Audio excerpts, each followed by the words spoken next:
Hey friend, welcome back to Real Food, Real Energy, Real Life. And this is part 2 of our Feel Good Summer series. And if you missed part 1, go back and listen to that first because it's all about some simple habits that you can actually do to help survive May without losing your mind. So today we are going to build on something that most women feel super stuck on. And that's food. And this episode is not about cutting out certain things. It's honestly about what I would add if I wanted to slim down without starting another diet or tracking, everything all day long. Okay. And yes, I track my macros. Yes, I do all of these things. But if you're ready to just start somewhere, this episode is going to be for you. Because here's what I want you to know. I know you want to lose fat, feel better in your body, and stop obsessing over food. And you don't want more rules. You want something that feels doable and works. And so that's what we're going to kind of get in today. So I just want to be really honest with you for a second, okay? Most of us, when we want to lose weight, we immediately think, okay, what do I cut out? Maybe skip breakfast. I can't have any more carbs. And I'll be good for a few days and I'll reset my body. Okay. But you've done that before and it didn't work long term. So today I want to shift that question and I want you to shift it from what should I be removing to what is my body missing? Okay. Because most women, they're not broken. They're not eating enough. Okay. And that's what I want you to hear. You're probably not eating enough and you're under fueling. And that's why you're feeling all of these things. And that changes right now. So these are the 3 foods that I would add if I wanted to slim down and there's no dieting required here, okay? So food number 1 is protein. I mean, you've heard me say it. I talked about it last week in the last episode, but honestly, protein is needed more than you think, okay? It's the most underrated fat loss tool out there. And most women think that they're just eating enough protein, but if we look at the actual numbers, it's usually half of what's needed to see real change. And here's why protein matters, okay? We've talked about this before, but it keeps you full and reduces cravings. It's going to help support lean muscle, which is going to increase your metabolism and make you fight fat faster, okay? It's going to help you balance hormones and it's going to help you stabilize your blood sugar. And those are 2 really, really important things for women over 35. It's also going to give you energy that's going to last past 12 o'clock, okay? And look, there are plenty of studies out there that show that eating at least 25 to 30 grams of protein per meal improves satiety, reduces that late night snacking, and helps you preserve that lean muscle mass. But honestly, a lot of women need even more than just that 25 to 30 grams in each meal. But it's a great start if you're just now getting started, okay? And it's not that hard, okay? And it looks like a couple different ways. You could have eggs and turkey sausage at breakfast. You could have tuna and some edamame at lunch, okay? Or some grilled chicken. You could have salmon or turkey bowls at dinner and a protein smoothie, okay?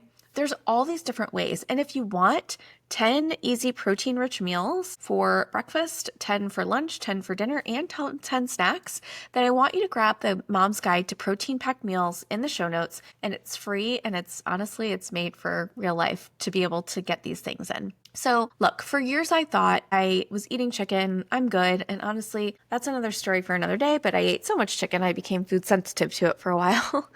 But then when I really started tracking my protein, I really wasn't hitting that many grams of protein a day. And then once I started consistently hitting 100 plus grams of protein a day, right now I try to get in close to 125 to 130 grams. That's for my specific body. It might be different for you. And my energy held up. I stopped grabbing snacks. I stopped just sneaky snacking all the time. And I finally saw some changes in my body that didn't feel like they came from punishment. Okay. You really just need to be consistent with this. And it's one of those things that it can be trial and error, but once you understand how much you're actually getting and the serving sizes that you need, you're going to start to feel so much better. Okay. The second thing that I would make sure that I am doing if I wanted to slim down is eating enough fiber. So getting those fiber-rich carbs that are actually going to work with your body. And so we're going to clear something up right now. Carbs are not the enemy. Okay. Blood sugar crashes are the enemy, but carbs give you energy.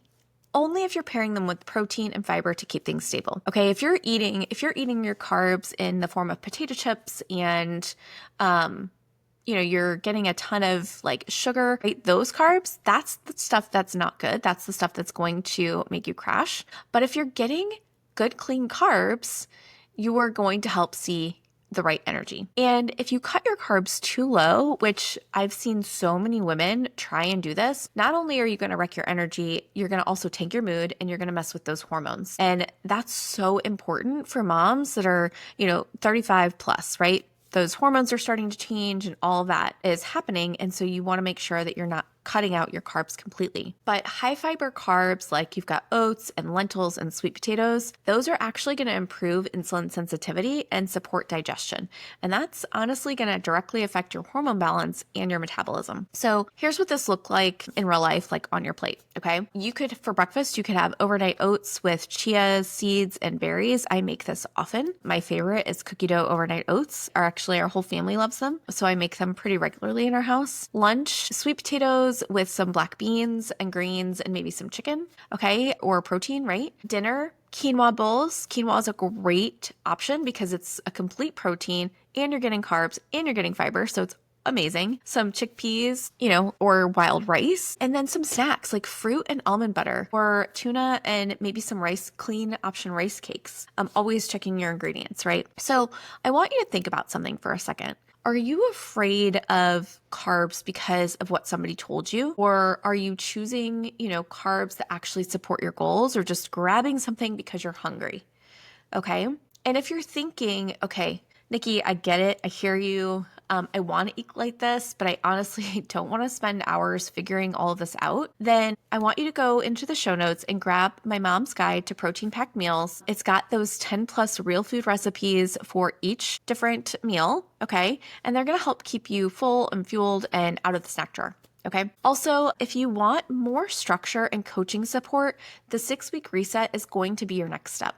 And I start a new group every 2 weeks and I will walk you through all of this and I will make it doable so that you're not feeling overwhelmed. All right, let's talk about food number 3. These are healthy fats that are going to help you lose fat. Okay, I know that sounds silly, but so many women are still living in this low fat, low calorie era stuck from the 90s, okay? Because back then that was the craze. And even, you're drawn to some of these packaged foods that say low fat because you think that they're healthier. But honestly, healthy fats like olive oil and coconut oil and nuts, right? Nut butters. These are avocados, right? These are going to help keep you full. They're going to help reduce your cravings. They're going to support your brain health and your mood and your energy. And honestly, they're essential for your hormones and your metabolism. Okay. So your body cannot produce the key sex hormones like estrogen without dietary fat. Okay. Plus you need vitamins like A, D, E, K, and these are all fat soluble. And so you need fat to absorb them. Okay. So yes, fat does help you lose fat if you're giving your body what it actually needs to function well. Okay. And so daily, what I'm typically doing is I'm having avocado oil or olive oil on my salads and my wraps. I almost always incorporate chia seeds into some sort of my meal during the day. Usually it's within my breakfast. Sometimes it's sprinkled on a salad, right? But there's always ways that I'm incorporating it. Also nut butters with fruit. Like one of my favorite snacks is to have a banana or an apple with some nut butter, maybe a couple chocolate chips, a few flakes of coconut, right? Like coconut's a great source of fat, healthy fat. Nut butter is a great source of healthy fat. Plus I'm getting really good, fiber rich carbs. And so it's a win-win. And then obviously full fat Greek yogurt is another option.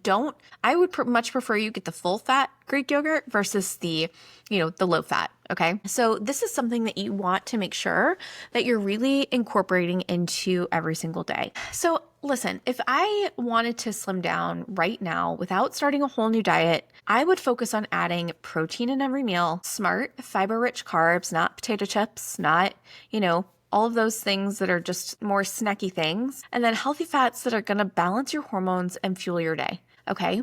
And look, you don't need to restrict. You don't need to cut out food to feel good. You just need to give your body what it's been missing. And this is how you stop starting over all of the time and how you start feeling really good again. So, I want you to make sure that you go into the show notes and grab your protein guide, your mom's guide to protein packed meals. It's free and it's honestly super helpful and will give you tons of ideas. Look, join the next 6-week reset if you're ready for a sustainable plan and real support and moving the needle forward and how to get all of these 3 things into your diet every single day without feeling overwhelmed. I would love it if you would share this episode with a friend who's also tired of starting over, who wants to know like how to slim down. And if this episode helped you, please leave a review and share it. It honestly helps more than you know. Also, hit follow, hit subscribe, because next week in part 3, we're going to be talking about feeling puffy and bloated and nothing working and what's actually going on under the surface. So I want you to just stop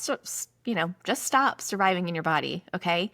And let's get you actually feeling good for real this time. So until next time, have a great day, and I look forward to talking to you soon.